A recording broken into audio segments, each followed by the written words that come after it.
As my colleagues have heard me say in a different venue, my mother here said, "You're doing God's work," and you really are.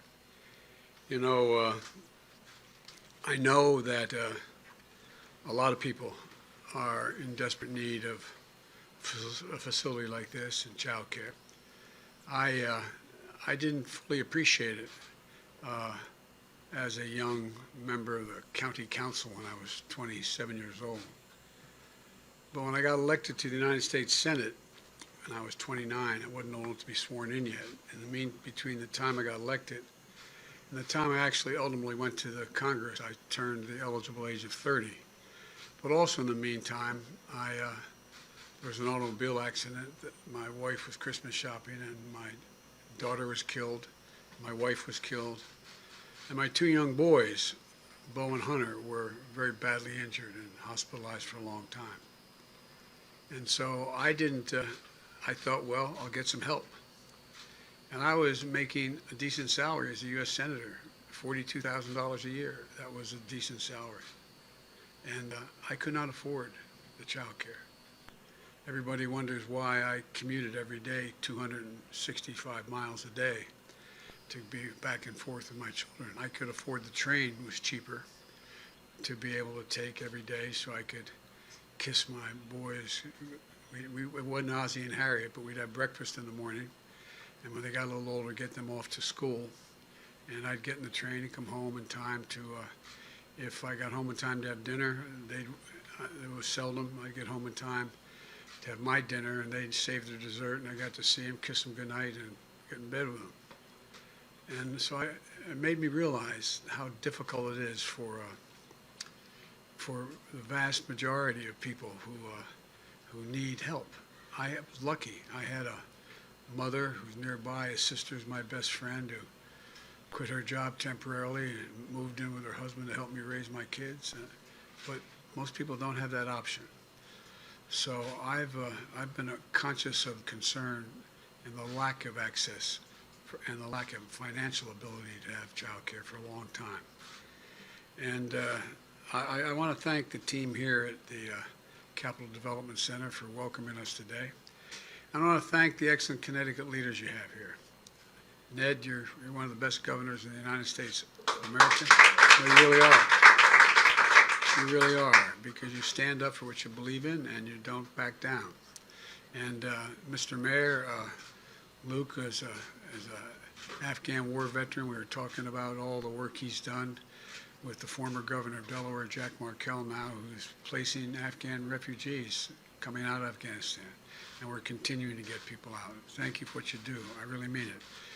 And Richard Blumenthal, who was back in those days the Attorney General when my son Bo was still alive, and he was Attorney General. And not a joke, but he looked to Richard for help. And thanks for the way you took him under your wing. I really mean it, Richard. It made a difference. You know what he thought of you. And Chris Murphy, who has been not only a real soldier, but he has stood up and stuck up for me. And Chris, you know, it matters. It matters when things are tight, and you stand up and make the case, and I do appreciate it. And John Larson and I go back a long way. And Joe, you can't deny me. There's no way out. And Rosa DeLaura, who is, I don't have time, I want to keep you, but the first time I came up this way, my son was going to Yale Law School, and her mother was a committeeman? Alderwoman. And I was up on a ladder helping him paint the place he had just rented. And this knock on the door, and this lovely woman came and said, "Where's Biden? Where's Joe Biden?" And I was up on a ladder, and I had paint all over me, and I was a sitting U.S. Senator. I said, "I'm here." She said, "No, where's Biden? Where's Biden?" And she brought the chief of police over to let him know that everything was going to be taken care of. But your mother was something else. But that old expression, the apple doesn't fall far from the tree. Rosie, you've been an incredible leader in all things having to do with the health and well-being of children and women. And we would not have had the legislation we're now trying to continue were it not for you. And Jim, you're the real deal.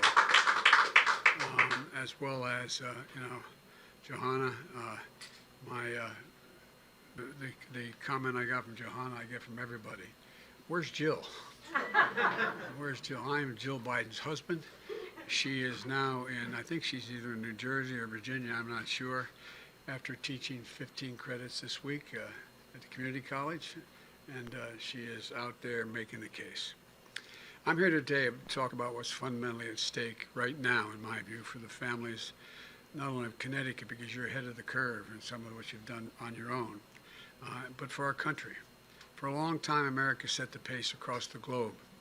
For most of the 21st century, we literally led the world by a significant margin in the investments we invested in our own people, Not only our roads, our highways, our bridges, but on our people and on our families.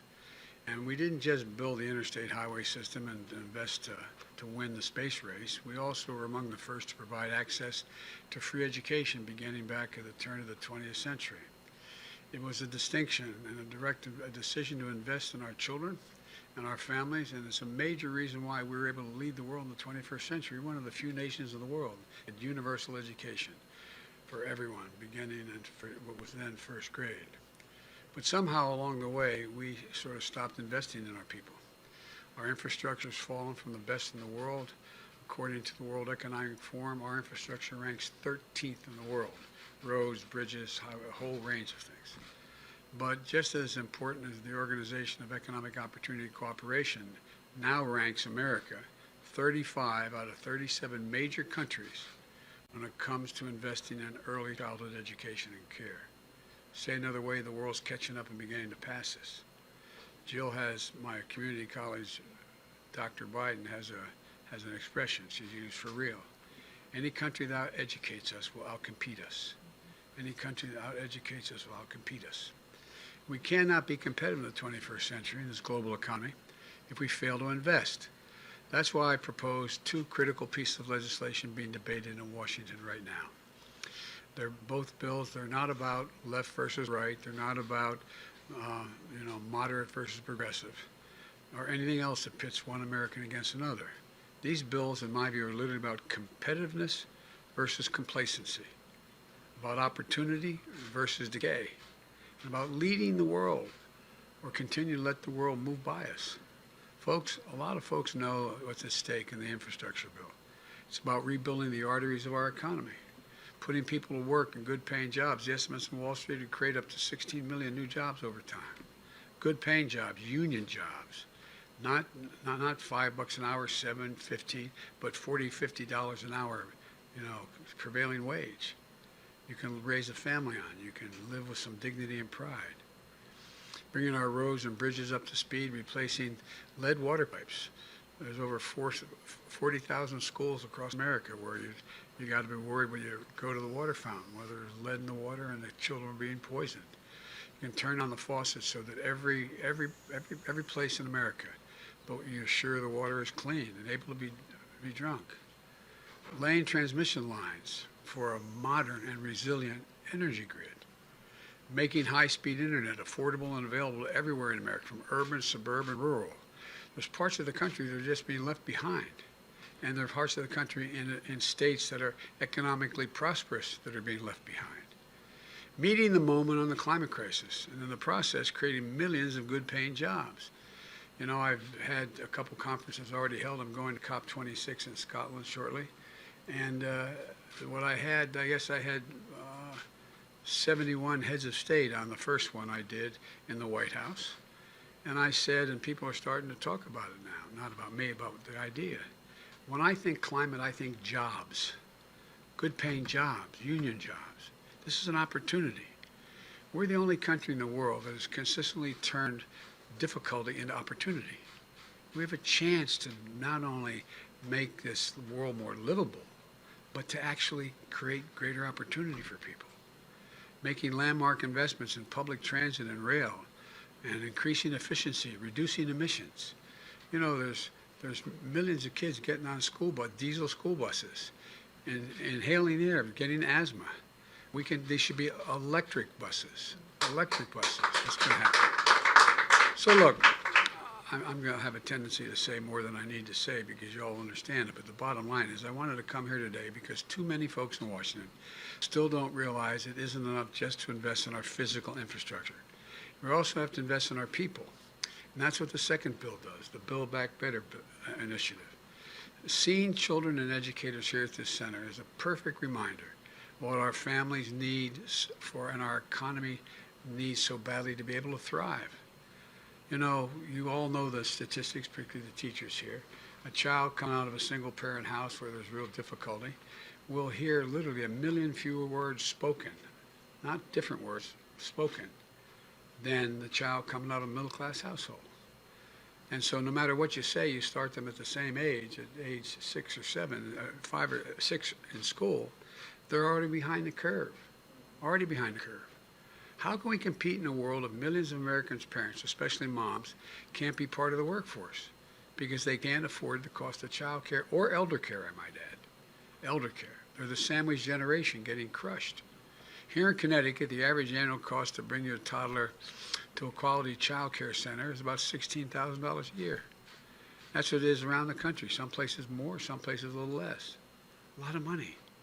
It's $16,000 after taxes, after you pay your taxes. So the average two-parent family with 2 young kids spends 26% of their income on child care every year.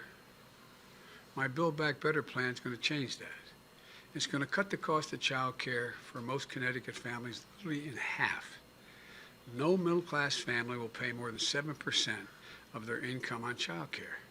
None, period. And that's going to help parents get back into the workforce and make ends meet, or maybe care for that. We have to do the same. I'm not going to talk about it today, but the other piece of it you all know, it deals with elder care. You got 80,000 people waiting to qualify under Medicaid, and there's no spaces. We can afford to do this. But at any rate, we also have to provide businesses with tax credits to build on-site care facilities. Look, you in the legislature were way ahead of the curve. You decided that for people working in the legislature, there should be a place for their children. Well, you know, what we want to do is make sure that we encourage businesses to do the same, to get a significant tax cut, to be able, if they have an on-site facility, to take care of their workers' children when they show up. So you go to work with your child, and you have a serious facility on site. Well, studies show that when you have on-site care for a children's center, businesses, the business itself, have less employee turnover, less absenteeism, and higher productivity. I can show you all those studies. It's real.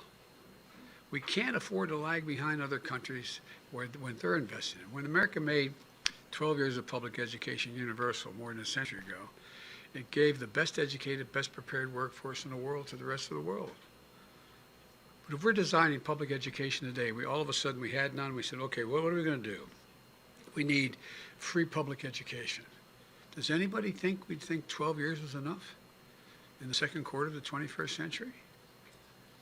The fact is today only about half of 3- and 4-year-olds in America are enrolled in early education, childhood education like you're doing here.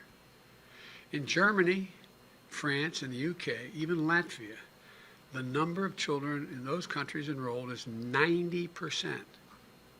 90%. My plan gets us back on track. Provides 2 years of high-quality preschool for every child in America. It also makes investments in higher education by increasing Pell Grants. I don't know whether I can get it done, but I also have proposed this free community college, like you've done here in the state of Connecticut, to help students from lower income families attend community college and 4-year schools. And invest in historically black colleges and universities to make sure young people from every neighborhood have a shot at good paying jobs in the future. We also extend this lady's child tax credit, which is finally a tax cut for the middle class. Now look, my friends on the other side never had any problem providing $2 trillion in tax cuts for the very wealthy. Look, I don't think you shouldn't be able to make $1 million or $1 billion. I'm a capitalist, but guess what? I'm also listed for 36 years as the poorest man in the Congress. But I make big money now. I'm a president. But all kidding aside, I don't think we should punish anybody, but just pay your fair share. Just pay your fair share. You know, the issue that has been championed by Rosa for years, in the past, if you paid your taxes and had an income high enough that you were able to take the $2,000 per child deduction, you could actually write it off your taxes. But how many families do you know of cops and firefighters and school teachers and what that don't pay that much in tax because they pay tax, but there's nothing, you say you're going to get $4,000 back for your kids. Well, you know, it's not refundable. It either comes off your tax bill or you don't get it at all. The American Rescue Plan, which these folks voted for as well, I'm very proud of it, it's a real game changer. It started our economy moving again. Recognize that people with lower incomes don't get the benefit of that tax break because they don't have that much to deduct. So we make it refundable, make it permanently refundable. So you get that back over the years. You get, if you only had $1,000 in taxes and you had 3 kids, you'd end up in a situation where you get $5,000 refundable to you. They would pay you, the government would pay you. And we increased that amount in the near term to $3,600 for every child under the age of 6 and $3,000 for dependents between the ages of 6 and 17. The money's already a game changer for working families. It's projected to cut child poverty in Connecticut, one of the wealthier states like Delaware, in Connecticut, by 40%. If we don't pass the bill, I mean, it's real. It's a life changer. The Build Back Better Act says that you get the first half of it paid to you, and then the second half you get paid on a monthly basis.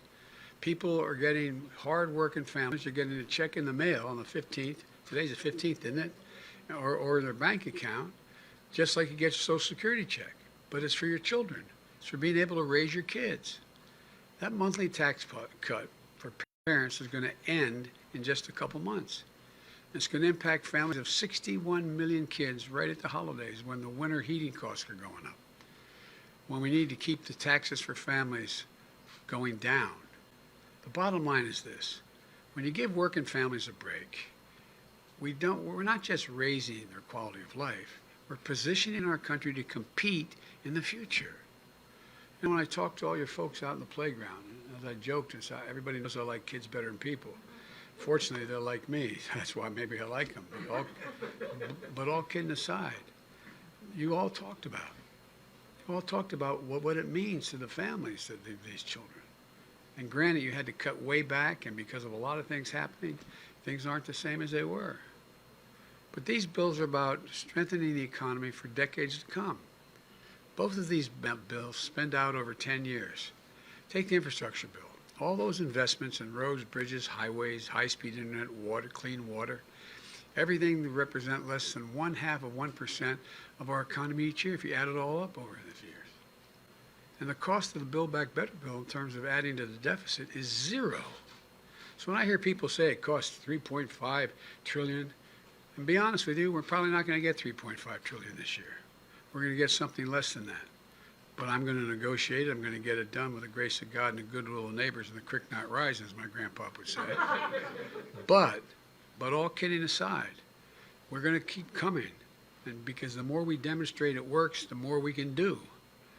It's paid for because big corporations and the very wealthy ought to start paying their fair share.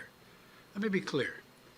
Nobody, since I got elected, and when I was campaigning, nobody who makes under $400,000 a year, which is a lot of money, will see their taxes go up one single penny. Nobody. Not one.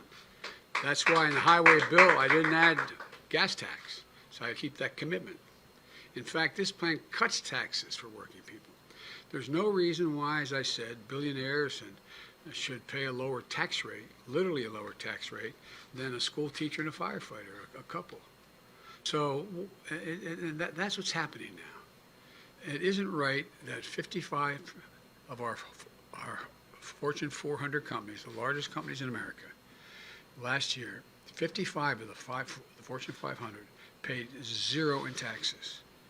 And they made $40 billion in profit. I'm glad they made a profit. Keep people employed. I mean that sincerely. But pay your fair share. just pay a decent portion of what we lay out in this piece of legislation. And by the way, I've had a number of Fortune 500 companies come to me and say, you're right, we can pay a higher tax than we're paying now. Because they understand the impact if we don't invest like we have to on their long-term health and well-being. This needs to change. Working folks understand it. That's why, despite the attacks and misinformation, my plan still has the overwhelming support of the American people when they're told what's in it. They understand that when families have a little more breathing room, America has a lot better shot. My dad used to say, for real, my dad was a well-read, well-bred man who was regretted his whole life he never got a chance to go to college. And he worked like heck. He'd always come home for dinner and then go back to work. And I remember we lived in a four-bedroom split-level home with 4 kids and a grandpa. And you know, my bed was against the wall where my parents' bed was against the adjacent wall. I remember one night, I could tell my dad was just so restless. I was in high school. The next morning, I asked my mom, I said, what's the matter with Dad, Mom? She said, well, honey, his company just told him they're going to do away with health insurance. No health insurance. Well, you know what? My dad's not, we weren't poor. My dad made probably on average in those days $20,000, $22,000, $25,000 a year, which is a decent salary. But he used to say, everybody's entitled to just a little bit of breathing room. Just a little bit. A little bit of breathing room. You know, they know this is about dignity and respect. It's about building this economy from the bottom up and the middle out. I've never seen a time, and some of you may have, beyond my colleagues in the Congress, the repressed may have your master's or doctorate degrees in economics. Name me a single time in American history when the middle class was doing well that the wealthy didn't do very, very well. Name me a time. One single time in American history. So we're not hurting anybody. We're just making sure everybody gets a shot. Let me close with this. And this is not hyperbole. The world is watching. Autocrats believe that the world is moving so rapidly that democracies cannot generate consensus quickly enough to get things done. Not a joke. I've had hours and hours and hours of meetings and personal conversations with Xi Jinping. I spent more time with him, I believe, than any other world leader has when I was vice president and now on the phone. Every time he calls or we talk on this, it's a conversation between an hour and a half and 2.5 hours. Not a joke, my word. But he doesn't think democracies can compete because they can't act quickly enough. In my summit with Putin, Switzerland, they're betting democracies can't compete. We can't move quickly enough. I'm heading to the G20. Came back from the G7. You know how they measure? They don't measure us based on the size of our military. They don't measure us on how much power we have that way. They want to know, can we get anything done? Not a joke. And many of you travel internationally. Can we get anything done? Can you put anything together to get something done in America? So folks, they're betting that we won't respond to this inflection point in history. But I've always said, and I mean, some of you guys who work with me know this, I've said 1,000 times, it's never a good bet to bet against the American people. Never a good bet. So it's time for us to invest in ourselves. Show the world that American democracy works. We've always led the world not by the example of our physical power, but by the power of our example. That's why the world has followed. And given us that half a chance, there's not a single solitary thing that we can achieve if we do it together. So I'm hopeful. There's a lot of questions the press is going to want to ask me, I know, about how are the negotiations going and how we're going to get this done and so on. Well, I told you before what my neurosurgeon years ago said when I had that aneurysm. He said, your problem, and I was in the center, your problem, Senator, is you're a congenital optimist. But I'm convinced we're going to get this done. convinced we're going to get it done. We're not going to get $3.5 trillion. We'll get less than that, but we're going to get it. And we're going to come back and get the rest. So I want to thank you all, and God bless you. And I know you're asking about President Clinton. I've been exchanging calls. He seems to be, God willing, doing well. And so when I talk to him, I'll let you all know. But in the meantime, thank you for taking the time to be here. And I say this again, the press heard me say it, for all you elected officials, it's like a busman's holiday for you. Come to have to listen to another politician speak. But I am really, and I mean this without exception, I'm so proud to be associated with each one of you. You're honorable, decent, smart women and men, and there's a lot we can get done. So thank you very much. Thanks, everybody. I guess I'm seeing you.